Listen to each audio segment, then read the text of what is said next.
Have you ever asked yourself what the 1% do differently with their money and how they create extraordinary wealth?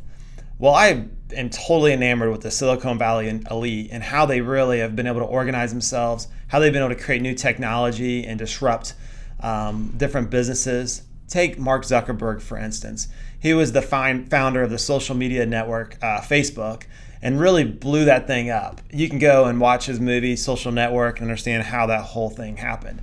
Well, what you find is that his structures going forward, and even in the movie, the way he structured, the way he was able to take control of the business and go to the next level was very important. So it's how you own things, how you structure things in advance that really creates the potential for opportunity in the future.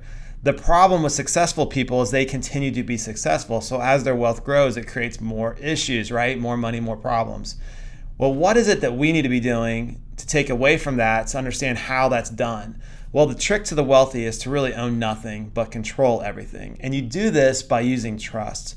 So all those assets and all those billions of dollars of wealth are held in these intentionally defective grantor trust, or what you would call dynasty trust, meaning they're outside the wealth transfer system indefinitely.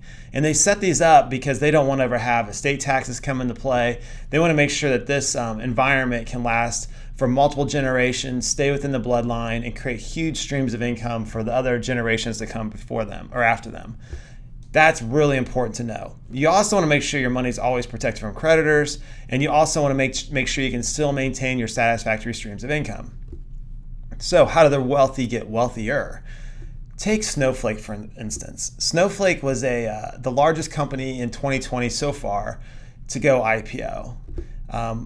The holding company Iconic, which is Mark Zuckerberg's family office, they're run out of San Francisco or in the California Silicon Valley area.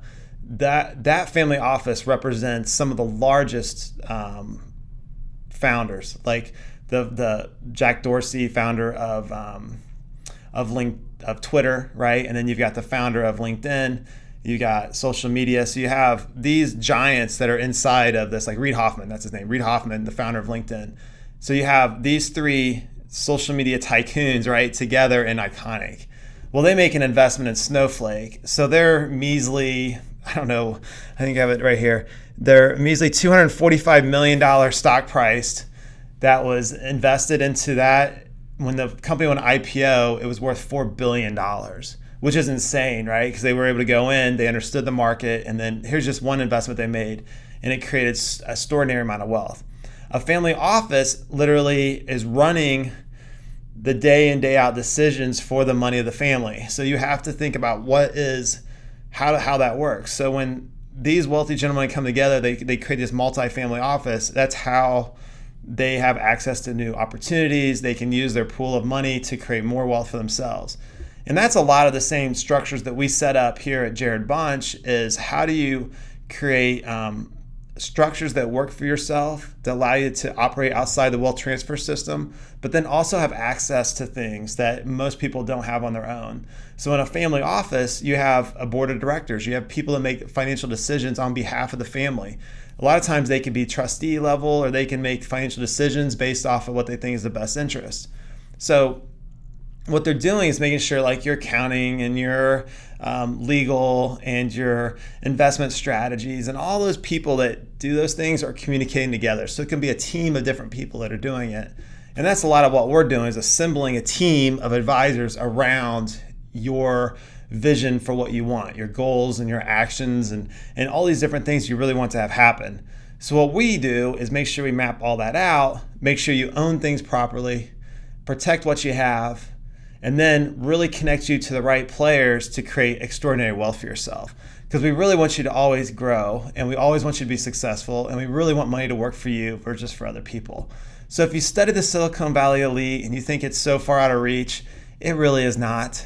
It is just that they've done the right steps along the way. And like always, when preparation is done in advance and the opportunity sets its face right in front of you, you can now take advantage of that. And that's what success looks like. So think about what you're doing in your personal life and how you can operate in those same things and do what the top 1% does. And that, my friend, is how you hack your future, is getting really clear on what you're doing, what you want, and making sure your systems and structures are set up to really go live the life you want.